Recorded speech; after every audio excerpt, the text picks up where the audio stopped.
Qu'est-ce que tu fous dans mon salon, toi?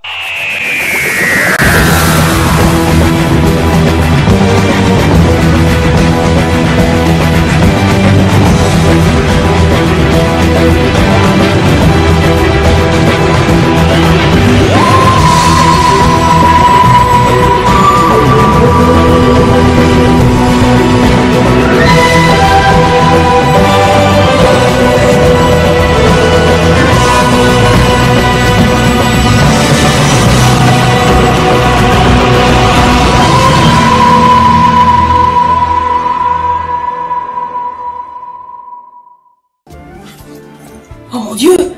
Mais tu es... Ouais, je suis célèbre, tout ça, machin. Qu'est-ce que tu fous dans mon salon, toi? Tu me reconnais pas? C'est moi, Roxane.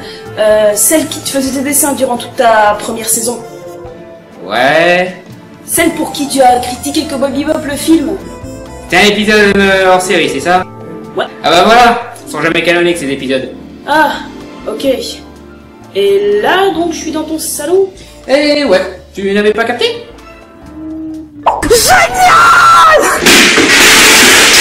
Ah, excuse, je cherchais désespérément un lecteur DVD pour lire ça.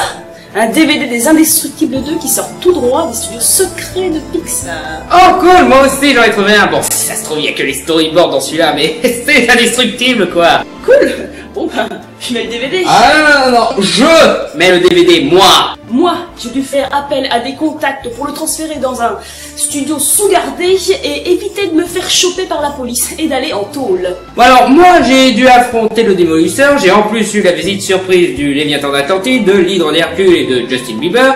Tout ça pour pouvoir l'arracher à un temple de la planète indestructible. Wow.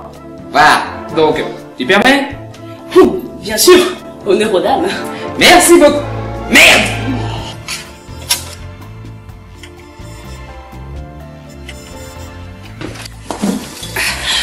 Ça va être énorme. Ah, c'est indestructible quoi, ça a intérêt. Non! Ouais, l'anime est bien foutu. Tu es tombé dans mon piège, spoiler! Espèce d'enfoiré, tu peux pas me laisser profiter d'une copie illégale 2 ans avant sa sortie de la suite d'un des meilleurs Pixar? Ah, tu connais ma position sur les copies illégales. Allez, Adobe! Vous seriez pas parents? Non, pas du tout. Non, ça va pas raconter des trucs comme ça. On est tous parents. Prends bien la tête. Ouais, moi je suis corse et lui il est breton. Oh, super, merci de gâcher le mythe, connard. Ouais, mais tu trompes personne avec ton accent de merde. Ouais, et toi, tu crois tromper quelqu'un avec ton accent corse pourri? J'ai pas d'accent. Exactement. Bon, c'est quoi cette embrouille? Bah, à tous les coups, il va vouloir que je critique un film de merde pour me rendre baboule, de préférence une adaptation de série ou la suite d'une saga que j'aime beaucoup. Non? Exactement. Et ce film est... Pourquoi on met pas tout simplement le DVD? On nous parle à travers une télé, il suffit de sa tête. Tu n'oserais pas. Pas con.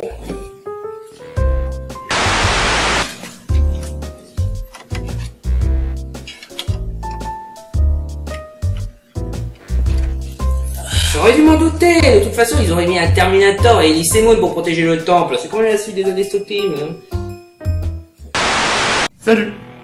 Frangin? Ouais, c'est moi. Qu'est-ce que tu fiches ici? Oh, j'ai rencontré un nazi très sympa qui m'a proposé de l'aider à te tendre un piège pour que tu critiques un film de merde avec alert spoiler. Quoi? Vous ne seriez pas parents tous les deux? Je viens d'appeler Frangin. Ah ok. Mais comment tu peux me faire ça, Alex? Je suis ta sœur? Oh oui, mais je me suis dit que ce serait marrant. Sale enfoiré traître! Ouais, c'est quoi cet horrible boss que vous voulez qu'on critique maintenant? Oh, il me l'a marqué sur un post-it. Alors, le bossu de Notre-Dame. Ah ouf! Il m'a fait peur ce con! 2.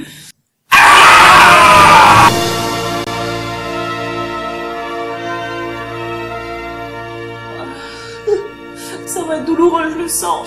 Bon, moi je vais prendre quelques réserves, hein. Tu t'occupes de l'intro, hein? Quoi? L'intro? Mais c'est que je suis pas trop critique, moi. T'as qu'à parler de Disney et du premier film! Ah, ok. Donc, comme beaucoup de personnes, j'adore Disney, le meilleur studio d'animation occidentale. Beaucoup voient Disney comme une compagnie maléfique qui détruit tout ce qui touche, en nous transformant en comédie musicale gnangnante. Ce qui est faux. Bien qu'enfantin, les classiques Disney restent plus attachants, bien foutus et écrits. 1000 fois plus travaillés que la plupart des concurrents de Disney ou d'autres films soi-disant plus adultes, mais ironiquement plus gnangnants. L'un des films que beaucoup voient comme étant un massacre de Disney est Le Bossu de Notre-Dame. Ouais, Disney qui adapte un roman de Victor Hugo, ça semble ridicule dit comme ça. Surtout celui de 3 obsédés qui en ont appris une pute de bohémienne et qui finit par tout le monde qui crève.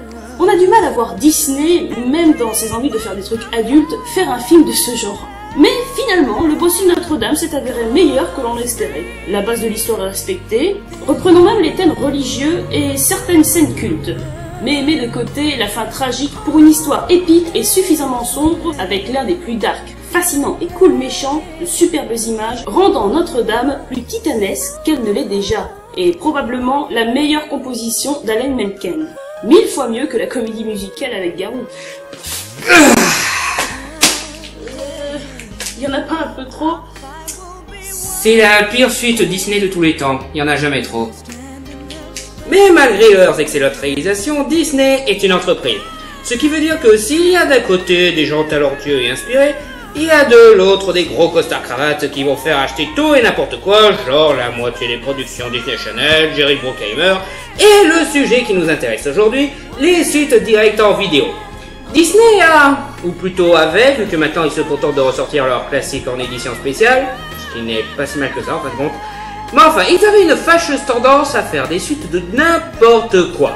Ça avait commencé avec le retour du Jafar, la première suite d'Aladdin, qui était pas si mal en tant que direct en vidéo et pilote de la série télé, mais le succès de cette suite a mis Disney en confiance, alors ils ont fait des suites de pratiquement tous leurs gros films en direct en vidéo. Le Roi Lion, Pocahontas, La Belle et le Clochard, La Belle et la Bête, La Petite Sirène, même Dingo et Max pour l'amour de Dieu. Certains n'étaient même pas des films mais des projets de séries avortés à qui on a récupéré les séquences finies pour en faire un long métrage comme Cendrillon 2 ou Atlantide 2. Ils ont même sorti quelques-uns sur grand écran comme Peter Pan 2, Le Livre de la Jungle 2 ou même Bambi 2. Mais bien qu'il y avait plus d'efforts dans cela, ça n'allait pas plus haut. Enfin, comparé au Bossu de Notre-Dame 2, c'est très haut. Parce que non seulement c'est l'une des pires suites Disney avec Pocahontas 2 et Cars 2, mais c'est aussi l'un des plus mauvais dessins animés que j'ai jamais vu de ma vie. Et je suis fan de Freddy la Grenouille. Laisse tomber. Vous me croyez pas? Eh ben, jetons un petit coup d'œil au Bossu de Notre-Dame 2. Ah, et petit détail, le film ne s'appelle pas seulement le Bossu de Notre-Dame 2, c'est le Bossu de Notre-Dame 2, le secret de Quasimodo. Quel secret? Bonne question, je crois qu'ils ont oublié de le mettre dans le film, ce secret. Donc, alors que le film débute, nous découvrons que la grande et majestueuse cathédrale de Notre-Dame a été rapetissée et fait maintenant à peine 2 maisons, alors que dans le premier film, le sommet dépassait carrément les nuages. Passage des Stavisky ou fainéantise artistique? Nous le saurons jamais. Pour l'instant, l'animation est... Comment vous transmettre ce que j'ai ressenti la première minute? C'est bon, j'ai full douleur. Je veux dire... Ce n'est pas au quart de la qualité du premier film du tout. Mais pour un film d'animation direct en vidéo des années 90, on peut dire que c'est le minimum. C'est sorti en 2002. Quoi? Le film est sorti en 2002. Tu te fous de ma gueule? Ça, c'est sorti en 2002? Mais c'est plus moche que le retour de Jafar. Le Roi Lion 2 et même Pocahontas 2 avec bien meilleures animations que ça. Et ils sont sortis 4 ans plus tôt, dans les mêmes conditions. C'est quoi ce bordel? Encore mieux, t'as des épisodes de Gargoyles qui étaient mieux animés que ça. Non, encore mieux, des épisodes de Batman qui étaient mieux animés que ça. C'est quand même dingue, hein. À peine 5 minutes que le film est lancé, je me sens déjà insulté. T'as encore rien vu. Le jour d'amour, ta chanson est dans l'air. Quel nom vas-tu crier, mon frère? Est-ce que je vais lui plaire? Ah bravo. Ouais, le film commence sur une chanson sur ce superbe thème pas du tout saoulant, cliché et gnangnan, qu'est l'amour, tandis qu'il prépare une fête pour célébrer ça. Tu veux dire la Saint-Valentin? Non, t'es folle, il y a un copyright sur la Saint-Valentin. Ils ont dû trouver un autre nom pour leur fête débile qui suggère avec la subtilité d'une baleine blanche le thème de ce film, à savoir le jour d'amour. Ouais, ils ont dû réfléchir une bonne seconde pour trouver ce nom. 2 secondes. Carillonne de joie. Oh mon dieu! Mais qu'est-ce que c'est que ça? Ces horreurs sont censées représenter les personnages du premier film? Non, je peux pas le concevoir. Attendez 2 secondes. C'est le jeu des miséreurs, là, ou bien? Mais regardez les épaisseurs des traits! Ces animes vite fait mal faites! Roxane... Les têtes à claques des personnages de la première Roxane. seconde! C'est quoi ces putains de couleurs qui vous arrachent la rétine? Wow, calme. Quoi? Calme-toi, calmos. On est à peine à la 3e minute. Si tu commences déjà à t'égosiller comme ça, hein, on va pas s'en sortir, hein. Mais je suis désolé, faut que j'expulse ça. C'est pas possible de rabaisser à un tel point le niveau de l'animateur. Oui, mais qu'est-ce que tu crois, hein, ils font ça juste pour le pognon, ils s'en foutent de la beauté de l'animation. Hein. Non mais à ce point-là, je veux dire, les animateurs ont beaucoup plus de talent, surtout après le premier film de Notre-Dame. Qu'est-ce qui s'est passé? Alors, à ce moment-là, je prévois une anticipation sur les yeux, après un mouvement de la tête, puis après je ferai le personnage qui saute, c'est en prenant l'appui sur ses pieds, avec le décor qui s'effondre un petit peu derrière, voilà. Mais en fait, il y a un truc qui me chiffonne, je voulais ton avis. C'est à la frame 139, je crois. Alors, 139... Alors, ça me paraît pas trop mal, mais... Ah, en effet, fais gaffe à l'amorti des vêtements et des cheveux, et attention à la frame 139, t'as une méchante... là, tu vois la saute sur le pied du perso, là. Voilà, c'est un petit peu gênant, donc il faudrait éviter de garder ça. D'accord. Voilà. En effet, ouais, je rectifie ça. Et... T'imagines si on laissait passer de telles merdes? Oh, ce serait trop la honte! Allez, on se dépêche, on tape 10 secondes pour finir cette séquence. 8, 7, 6... Oh putain! Alex! Va m'en chercher un autre! Je comprends pas, je leur demande juste de prendre leurs travaux et de finir en une demi-heure, sinon je les tue. Les travailleurs de nos jours, plus habitués aux vieilles méthodes. La foule en folie dévale. Pourquoi donc cette émotion qui bouleverse? Oh, et apparemment, Quasimodo s'est volé maintenant. Je me souvenais qu'ils avaient échangé beaucoup de choses par rapport au bouquin, mais pas à ce point. Ouais, bientôt tu le verras faire équipe avec Jean Valjean, D'Artagnan et le capitaine Fracasse pour arrêter Frollo et son armée d'aliens. Vous devez trouver l'âme sœur, rencontrer votre moitié, car le festival d'amour est dans vos cœurs. Donc, durant cette fête, on doit absolument trouver quelqu'un à embrasser, même si on la connaît pas. Le jour d'amour, ta chanson est dans l'air. Quelle prière vas-tu satisfaire? Quelle promesse vas-tu faire? Finalement, on a pire que la comédie musicale. Quoi? Donc vous allez me demander en quoi consiste cette fête? Qui poserait cette question? Je ne sais pas, je m'en fous. Cette fête consiste en gros à crier comme un taré « J'aime telle personne !» Va descendre sur la place en criant à tue-tête dans la nuit « J'aime à la folie Phébus, mon mari !» Tu exagères. Et qu'est-ce qui te fait croire que je vais crier à tue-tête? Il le faudra si tu veux couvrir ma voix hurlant « J'aime à la folie Esmeralda !» C'est l'idée de fête la plus stupide que j'ai jamais entendue de ma vie. Tous les gens sont heureux et se promènent de par deux. Ils dansent le cœur joyeux. Ok, quand tu montres des personnes qui s'aiment se tenir par le bras pour ensuite enchaîner sur Quasimodo qui tient de gosse, tu suggères quelque chose de très sale là tout de suite.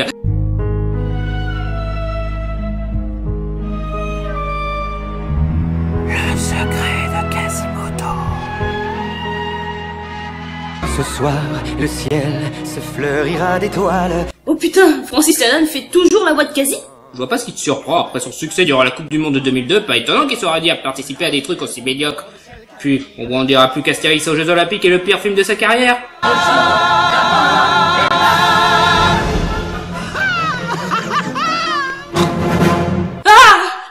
Et 1 million de gosses traumatisés par un personnage qui est censé être un gentil, hein? Mais s'il y en a un qui n'est pas à l'aise avec cette fête, c'est bien notre cher Quasi.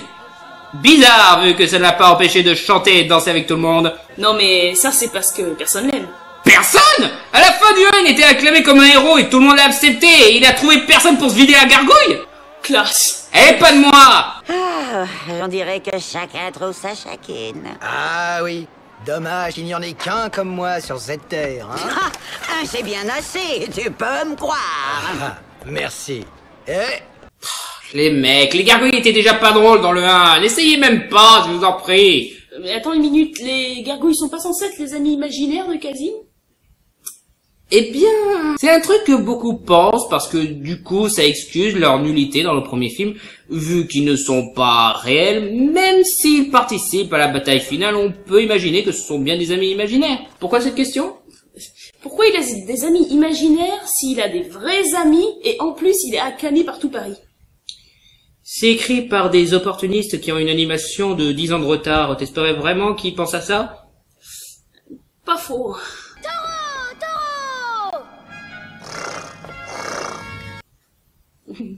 Qui c'est celui-là? Zéphyr, je t'en prie, calme-toi. D'accord, maman. Attends, ils ont eu un fils? Et ils n'ont pas vieilli? Ils ont pas changé de vêtements? Et pourquoi ils parlent au ralenti? Est-ce qu'ils savaient ce que c'était le ralenti à cette époque? Pourquoi j'ai un salon dans mon Tardis? Pourquoi je porte des écharpes? Écoute ta mère, jeune homme. Oui, papa. Sérieux, c'est déjà dur pour les fans de Victor Hugo d'accepter que ces trois-là survivent, mais de là à leur donner un happy ending ultime, avec un gosse et tout, c'est chercher la merde. Et encore, tu devineras jamais qui c'est qui le double en VO. Je sais pas, le fils d'un producteur? Non, bien que j'aurais bien imaginé écrire le scénario. Non, c'est aller jouer Osmond. Quoi? Ouais, ils ont chopé le gamin de 6e sens, donc ils jouent 2 personnages de l'univers Disney. Zéphyr, je t'en prie, calme-toi. Je vois des biatches qui sont mortes.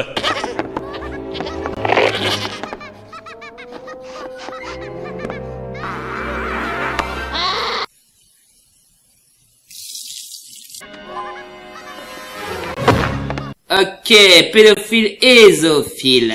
Ils ont tous un secret qu'on n'aurait jamais dû découvrir. Regardez-la. La fidèle, tu es vraiment magnifique.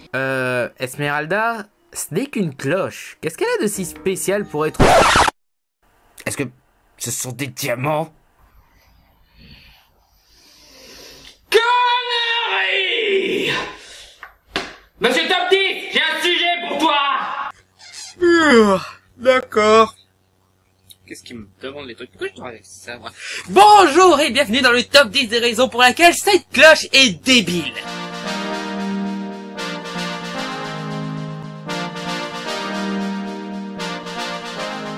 Numéro 10. Pourquoi Cassie n'a pas montré cette cloche pour impressionner Esmeralda dans le premier film? Numéro 9. Pourquoi les diamants sont dans la cloche et non à l'extérieur de la cloche? Numéro 8. Pourquoi la décorer comme ça si elle reste au-dessus et pour que personne ne puisse la voir à part le sonneur de cloche? Numéro 7. Quel est l'intérêt d'une cloche couverte de diamants? Une cloche, ça fait du son, point à la ligne, c'est pas censé être joli. Numéro 6. Qui est le connard qui a triplé les taxes pour pouvoir confectionner cette cloche? Numéro 5. Il n'y avait, il n'y a et il n'y aura jamais de cloche couverte de diamants à Notre-Dame. Numéro 4. Vœu de pauvreté?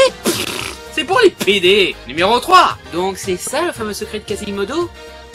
Alors si c'est ça, il est nul ce secret parce que pratiquement tout le monde connaît l'existence de cette cloche. Hey, y en a qui sont pas au courant de la révolution qu'il y a eu dans le premier film ou de l'existence du bossu et qui savent quand même qu'il y a une cloche là-bas. Numéro 2. Si à Notre-Dame il y a des cloches couvertes de diamants, qu'est-ce qu'on a au Vatican? Et la raison numéro 1 pour laquelle cette cloche est stupide est... Une cloche, c'est une forme métallique nue qui émet un son grâce aux vibrations. Si tu colles des diamants sur toute la surface de la cloche, ou encore mieux sur tout l'intérieur de la cloche, ça va empêcher les vibrations de se répandre, et donc ça ne fera pas de son. Enfin, si, ça fera un son, mais ce sera pas un son agréable à l'oreille. Exemple. Voici une cloche. Maintenant, je colle quelque chose dessus. Voilà, imagine incrusté alors. Là, c'est juste collé. Oh, encore mieux. On va coller à l'intérieur. Voilà. C'est nul comme son, hein? Eh ben, c'est le son qu'est censé faire cette cloche. Le boss de Notre-Dame 2, mesdames et messieurs, ils savent même pas comment marche une cloche. Quel nom tu vas crier demain, Quasi? Sans doute aucun. Alors qui va crier ton nom? Je crois que personne jamais ne le fera, Zéphyr. Mais pourquoi? Il faut plus qu'un regard pour voir en toi Un jour, tu seras prêt. Et quand tu le sauras, tu la trouveras. Finalement, laissez-le avec son visage déformé. Il est beaucoup plus beau comme ça. Qu'est-ce qui pourrait bien faire que ça change? Oh, génial! Wow, voilà le cirque! Tiens, je me demande si le cirque va apporter quelque chose qui va changer la vie de célibataire de Quasimodo. C'est tellement dur à dire tant la suggestion est plus subtile qu'un film de Roland Emmerich. Donc, si vous pensez qu'après Frollo, l'un des meilleurs méchants de Disney de l'histoire, on vous donnerait un méchant à la hauteur, genre un nouveau juge prêt à mater la population, que Paris ne se rebelle plus, un fidèle de Frollo prêt à se venger, un bohémien qui abuserait de la liberté de son peuple pour conquérir Paris, un frère, une sœur, un cousin, une tante de Frollo, ou même carrément le retour de Frollo sous forme de sans cœur, eh bien, vous pouvez aller vous gratter parce que tout ce que vous aurez, c'est Farouche, un voleur pourri, chef d'un cirque de comptoir, qui n'aime que les diamants et son propre reflet, qui n'a pour but que de voler la cloche couverte de diamants et avec la voix de Jaconet. Youpi. Sérieux, y a-t-il eu le moindre effort dans ce film? Quand tu n'es même pas capable d'avoir un méchant de la même trempe que les précédents, y a des claques qui se perdent. Même Bordel Cash est un meilleur méchant que ce mec. Hey! Et parmi les membres du cirque voleur, il y a... Où la merveilleuse Madeleine va commencer Ah, c'est quoi ce truc? Oh, c'est mon détecteur de love interest. Chaque fois qu'il y a un personnage qui est là que pour être l'amoureux ou l'amoureuse du personnage principal, il me le signale. Attends. Ça, c'est la nouvelle petite copine de Quasimodo. Mais son design est pourri! Sérieux, on dirait qu'ils ont recyclé un design de figurant du premier film pour faire ce personnage. Tu vas nous faire croire que Quasi va passer sans problème de sa super jolie exotique Esmeralda à cette paysanne juste bonne à être boulangère? Pourquoi ça m'étonne? Les animateurs ont déjà du mal à reprendre les persos du premier film. Alors, pour en créer d'autres, ça a dû être surhumain. De plus, ils ont loupé le méchant. Tu croyais vraiment qu'ils allaient réussir à la love interest? Merci, vous êtes trop bon. Où étais-tu, mon petit bijou? Oh mais, c'est incroyable! Quoi, qu'est-ce qu'il y a? Regarde, une ombre!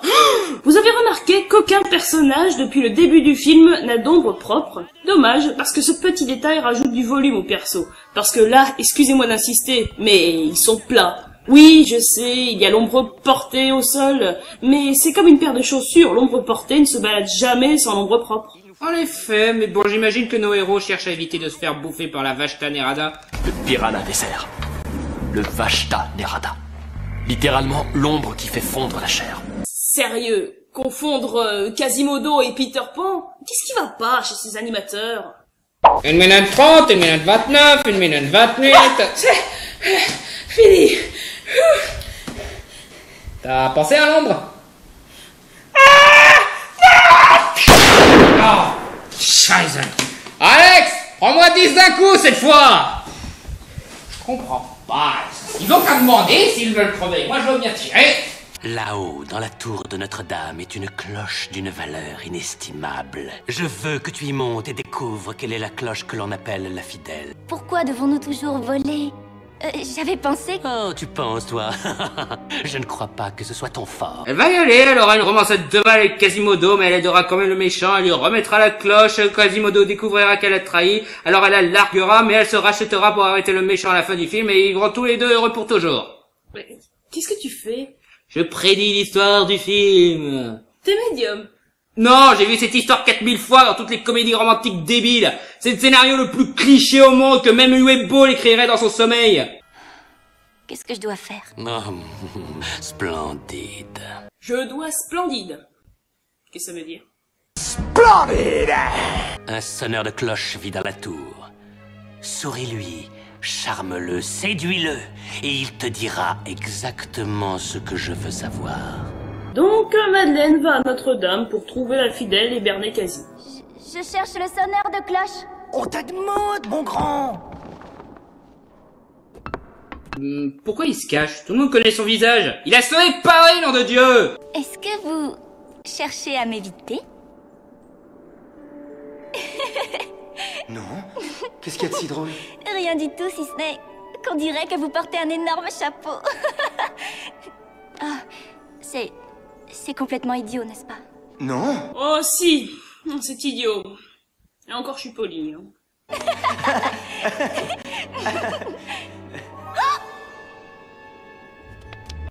Attends, comment elle a vu les amis imaginaires de Quasi? Les gargouilles. Les gargouilles? Elles sont vivantes? Référence psychique à la Satoshi Kon ou fainéantise scénaristique? Fainéantise?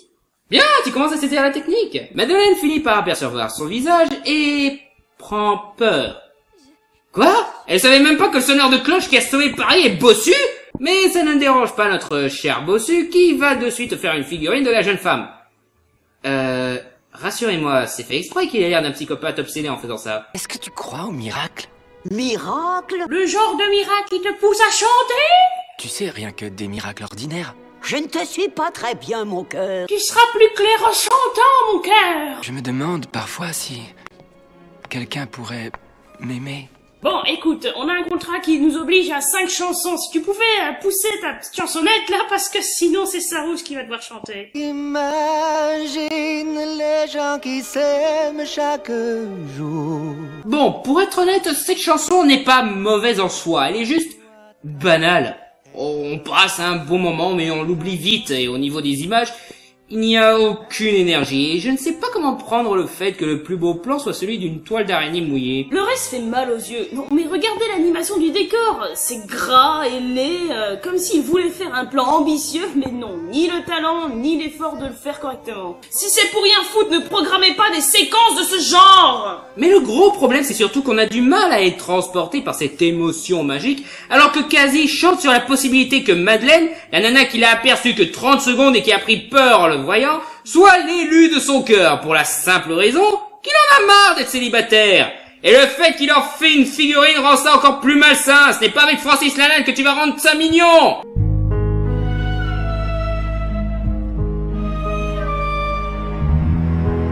Le secret de Quasimodo. Donc, Quasi décide de tenter sa chance et d'aller au cirque et retrouver Madeleine.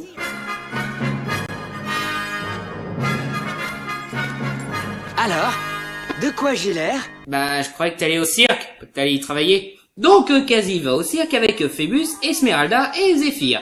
Mais Phébus se méfie des membres du cirque. Je n'ai pas confiance en ces gens. Qu'est-ce que ça veut dire? Mais regarde-les, ils voyagent toujours de ville en ville, comme... Des bohémiens? Oui, non, enfin, je veux dire, tu vois... Oh, c'est mignon. Esmeralda essaye d'avoir son rôle à jouer dans le film. Oh, je me méfie de tous ces clowns. Qui sait ce qu'ils prennent? Oh, des ours qui jonglent avec des torches, trop cool! Pendant ce temps, Madeleine dit à Sarouche qu'elle ne veut plus participer au vol parce que Quasimodo est moche. Non, sérieux, c'est la seule raison qu'elle donne. Elle le trouve trop moche pour le charmer, même si c'est pour une cloche couverte de diamants. Et c'est elle notre love interest. C'est juste une pute. Et on voit que Sarouche est en fait un mec bidonné, moche et chauve, qui se maquille pour être plus moche. Miroir. Et bien sûr, à cette époque on avait des technologies dignes des méchants de James Bond dans des caravanes, vous le saviez pas? Si j'osais, je m'embrasserais. S'il te plaît Tom Cruise 2, on a déjà Quasimodo qui est au bord de la masturbation, on n'a pas vraiment besoin de ton aide là. Bienvenue au cirque de Sarouche. Ouais, super danse Sarouche. Il t'a fallu quoi? 2 secondes d'entraînement? 3. Je vous présente mon assistante, l'adorable Madeleine. Je t'en prie, je faisais des apparitions plus spectaculaires que ça, moi, quand je faisais la fête des fous. Et pendant que Sarouche fait son spectacle avec Madeleine et la tante de Dumbo, les membres du cirque dépouillent leurs spectateurs. Heureusement que leurs spectateurs sont aveugles, les sourds, et débiles.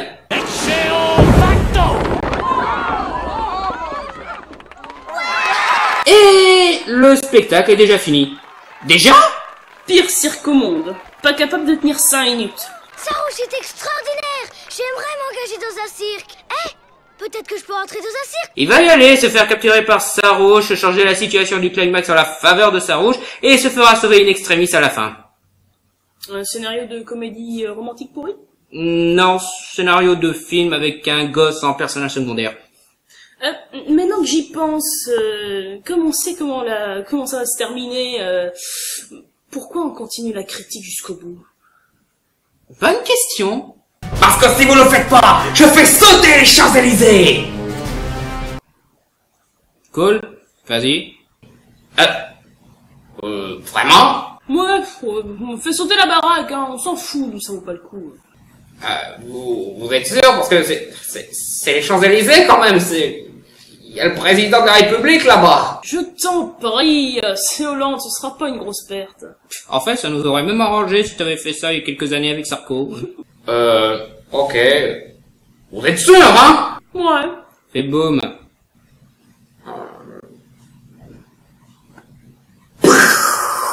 Ah, mon Dieu, les Champs-Élysées ont explosé! Je suis François Hollande, j'ai explosé, je suis hyper payé face au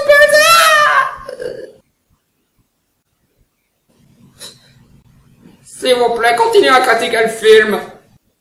D'accord.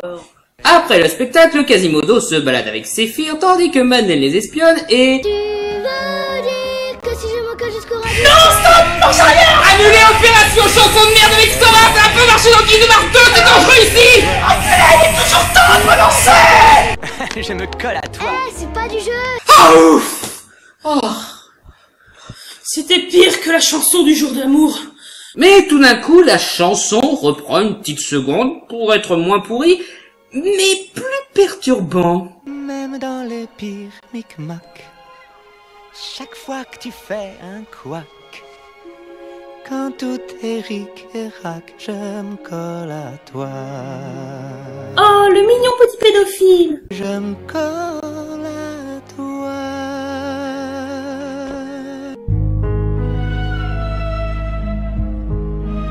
Le secret de Quasimodo. Sérieux les mecs, c'est la 3e fois que je case le gag du Quasimodo, psychopathe pervers. Ça prouve qu'il y a quelque chose qui va pas là-dedans. Et si vous trouvez ça mignon, c'est vous les psychopathes pervers. Et cette preuve que Quasimodo fait partie de la Nambla séduit Madeleine immédiatement. Je ne déconne pas, elle a un faible pour les bossus qu'elle a trouvé moche au début au point de le fuir après avoir découvert que c'était un pédophile. Non seulement ce film est plus dark que le premier, mais c'est même plus sombre et malsain que le bouquin. Victor Hugo doit se sentir très seul dans son cercueil. Il a de la chance d'avoir un ami comme toi. Ouais, il a de la chance d'avoir quelqu'un pour le violer à l'âge de 8 ans. Tu étais vraiment super là-haut. Ah, moi, tu parles. Tout ce que j'ai à faire, c'est être belle et me taire. C'est pas si facile, ton rôle est très très important, c'est toi qui dois détourner l'attention du public pour qu'ils ne découvrent pas le truc. Égarer leur regard, illusionner leur illusion. Tu sais quoi? On retourne au Quasimodo pervers finalement. Ouais, c'était moins gênant que ça. De son côté, Phébus découvre que les Parisiens se sont fait voler leur argent et leurs bijoux. Alors il décide de mener l'enquête. Mais au fait, j'y pense. Une série de larcins commence au moment où le cirque arrive en ville.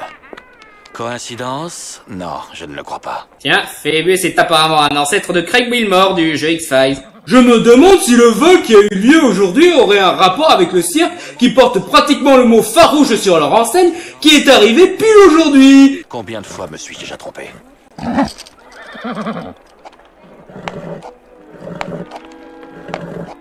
Achille, façon de parler? Bon, ok, ça a été marrant, ouais. Ce n'est pas triste que le meilleur personnage du film soit Achille le cheval. Pendant ce temps, Quasimodo et Madeleine flirtent en se baladant dans tout Paris.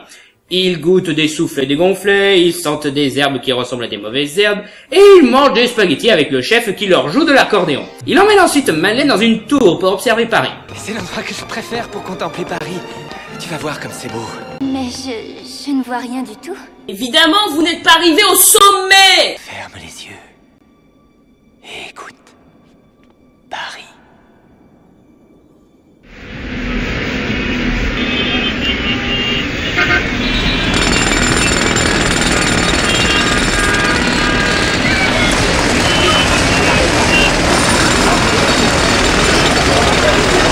Et au moment où vous vous demandez qu'est-ce qui manque à cette scène romantisme saoulant, C'est bien trop soudain.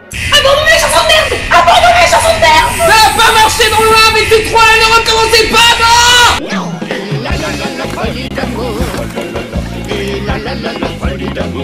Ok, quand tu te retrouves à écrire une chanson où tu répètes 4 fois le mot « là », il faut vraiment envisager une rééducation. Voire une reconversion. Quasi l'emmène ensuite à la cathédrale. À vos souhaits. Merci. De rien.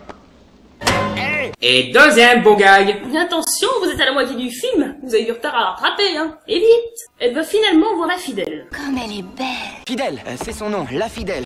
C'est comme ça qu'on l'appelle, parce qu'on peut toujours compter sur elle. En quoi une cloche est digne de confiance? Mais elle est plus belle encore, à l'intérieur. Attends une minute. Il y a un message caché là-dessous. Ouais, il y a un message. Quasimodo qui a le visage difforme mais est gentil.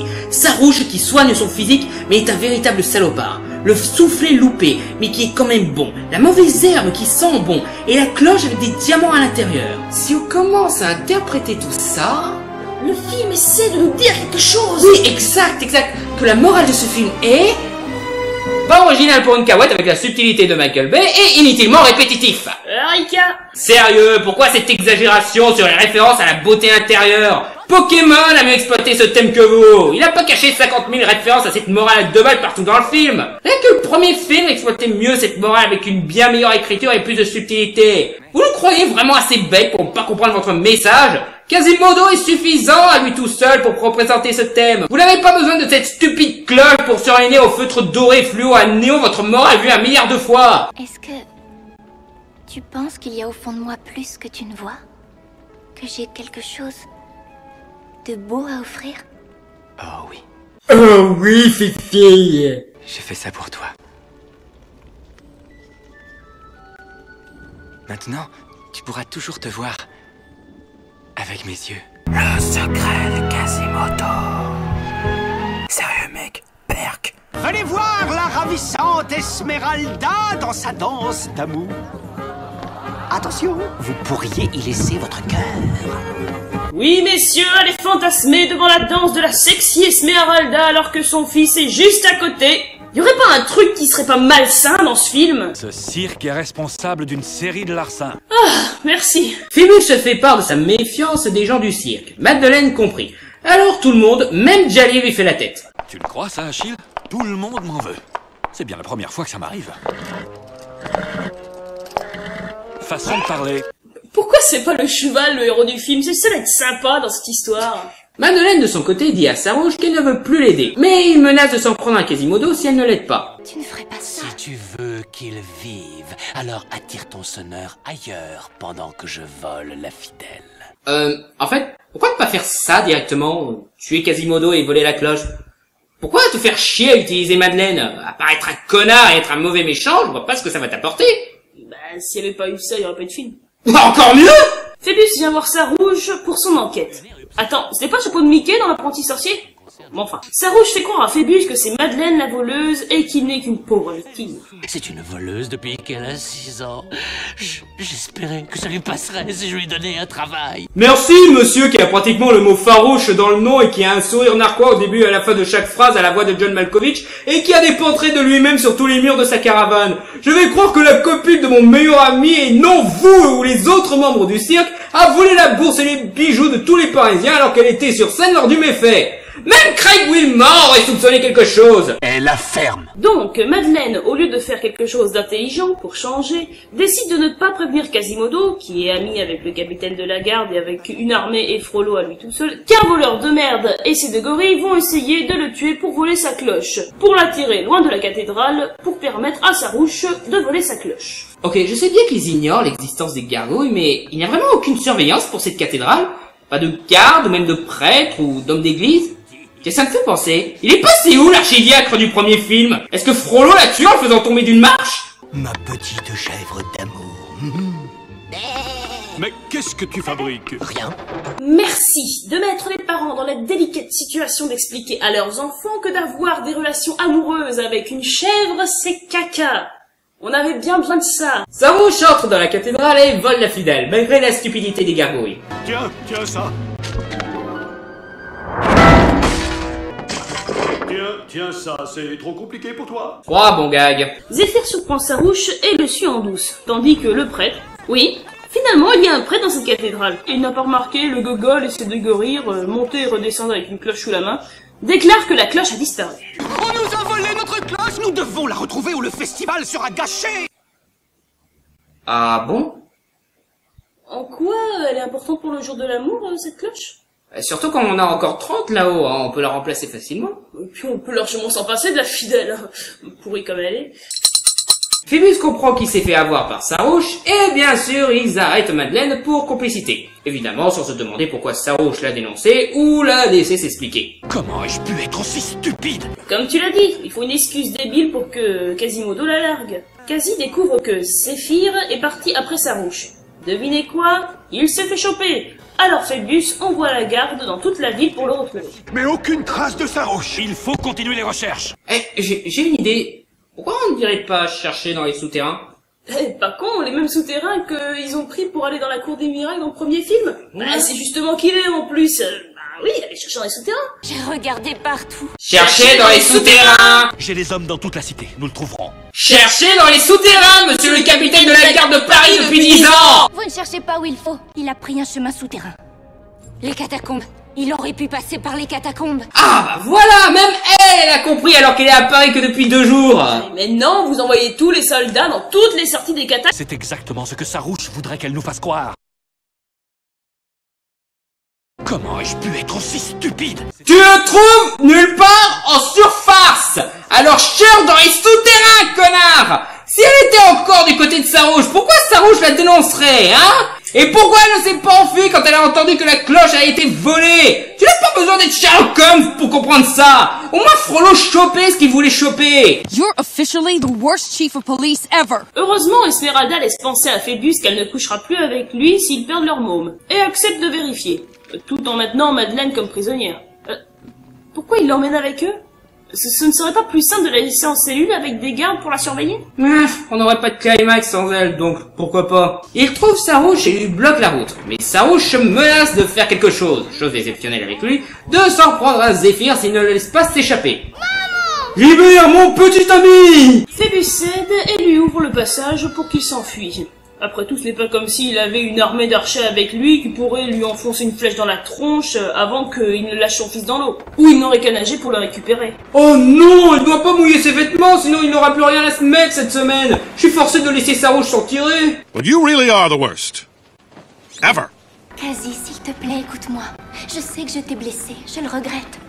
Mais tu dois me faire confiance. Mais comment le pourrais-je? Quasimodo, c'est mon cœur qui te parle. Ouais, bah, qui parle à mon cul, ma tête est malade. Et ma main fait ça. Non. Si. Non. Et si.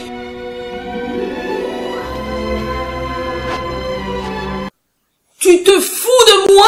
Tout ce qu'il faut pour le convaincre, c'est mon cœur qui te parle. Quasi, tu n'es qu'un abruti. Une belle parole et tu fais confiance à la garce qui a trahi ta confiance. Je vais essayer ça un jour, tiens.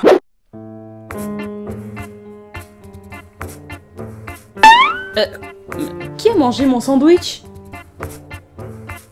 Aucune muguet. C'est toi, je parie.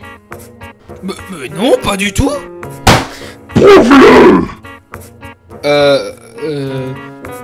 Je te le dis avec mon cœur.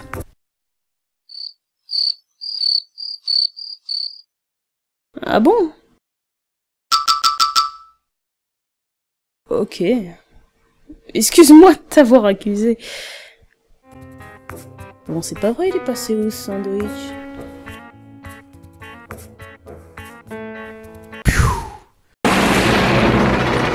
Nous sommes les gars les plus inutiles de l'histoire. Quasi et Madeleine se mettent en place avec un numéro d'équilibriste pour sauver Zéphyr. Sarouche tient en l'air Zéphyr comme un crétin qui ne demande qu'à se faire prendre le gosse des mains durant un rire diabolique. Oui, je peux le faire. Je peux le faire. Je sais que tu peux le faire. Ta gueule et tiens la corde! Et arrêtez le regard amoureux, il est en train de s'enfuir, Sarouche!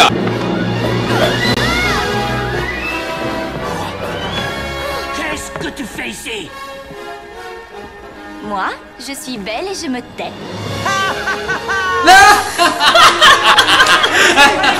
Et c'est la fin du climax. Quoi? Non, sérieux, elle sauve Zéphyr et les gardes chopent Sarouche d'une facilité insultante. Pas de scène d'action, pas de suspense, pas de grand danger qui coûtera la vie aux méchants, rien.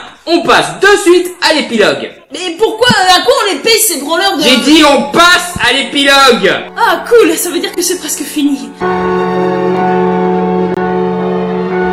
Waouh, quel son exceptionnel. Ça valait vachement le coup de risquer nos vies pour récupérer cette cloche, hein, au lieu de la remplacer. Donc, le festival se déroule avec des débiles qui crient le nom de leur conjoint comme si on leur coupait le pied. Jali et l'autre gargouille deviennent enfin un couple zoophile consentant. Achille se trouve une jument. Ouais. Et Madeleine devient la petite amie de Quasimodo. Espérons que le petit bijou prendra soin de notre petit chou. Soyez tranquille, je vais le bichonner. Ah.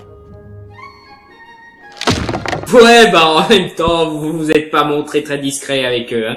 Et pour rendre la fin de cette horreur plus soulageante, ça finit sur un joli petit plan sur la figurine de notre obsédé de Quasimodo.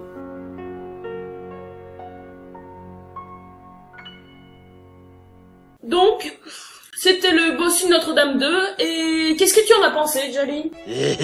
Ouais, pas mieux. C'est ironique de voir que là où le premier bossu de Notre-Dame, malgré ses petits défauts, était fait de la matière dont on fait les grands films, le deuxième fait tout pour être pourri en enlevant toutes les qualités du premier film. Innovation d'avoir un héros Disney qui n'a pas de nana à la fin, poubelle. La belle animation et les plans épiques et dantesques, poubelle. Méchant classe, poubelle. Superbe chanson, poubelle. Bonne histoire avec des thèmes matures et une ambiance sombre, poubelle. Personnages attachants et charismatiques, on les transforme tous en crétins, en psychopathes pervers et en bouts de bois sans personnalité. Ce film correspond mieux au massacre que les fans de Victor Hugo s'imaginaient du premier bossu de Notre-Dame. Tout est ridiculisé pour plus de gnangnan que même les gosses trouveraient trop niais. Et le tout avec le scénar le plus vieux et le plus con du monde. Et une intention de suite qui aurait mieux fait de rester au placard. Sûr, c'est dommage que Quasi soit célibataire à la fin du film, mais on l'accepte sans problème. On n'avait pas besoin d'une suite pourrie où il puisse finalement se caser. Oui, parce que oui, c'est le principal but de cette suite. Caser les persos du premier film qui étaient restés célibes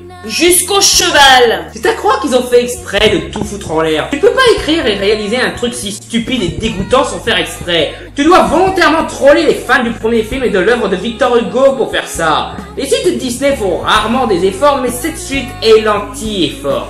Et certains disent que les suites de Pirates des Caraïbes ou Spider-Man 3 sont pourries. Si jamais je chope Alex et l'autre nazi, je te jure que je les... En fait, il y a une solution pour les retrouver. Ah oui?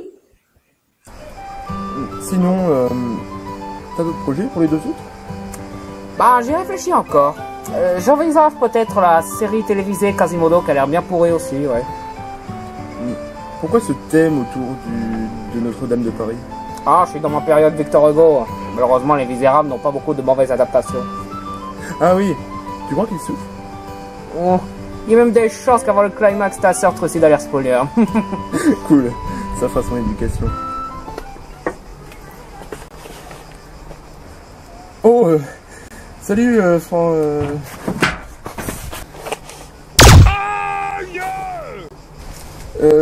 comment vous nous avez retrouvés? Vous avez utilisé un DVD pour communiquer avec nous. On a utilisé le TARDIS pour suivre votre trace, tout simplement. Ah, eh bien, il était comment ce film? J'ai l'intention de te faire subir physiquement ce que le film m'a fait subir. Aussi physiquement, mais en pire. Non, attends, Franchine, en fait c'était une erreur. Je voulais l'aider pour que tu critiques le Roi Lion 2, hein. Ah oui, tu regrettes. Prouve-le. Je te dis ça avec mon cœur, Frangine.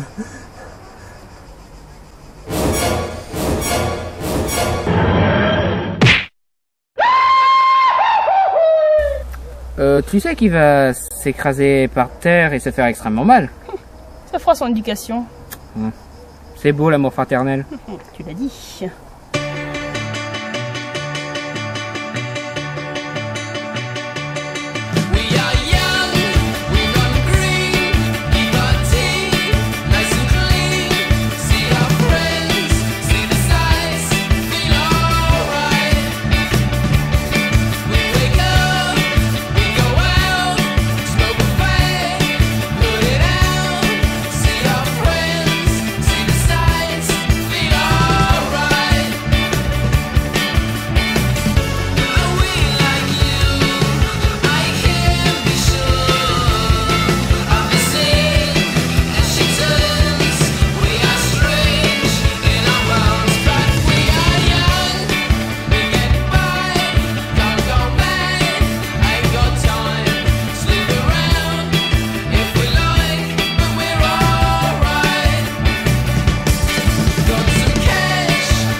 celui qui fait une série, c'est le gamin. Je suis sûr qu'il est tombé amoureux de ses boules. Mais non, il avait quasi dès le départ. Ah oui, on l'avait fait quasi.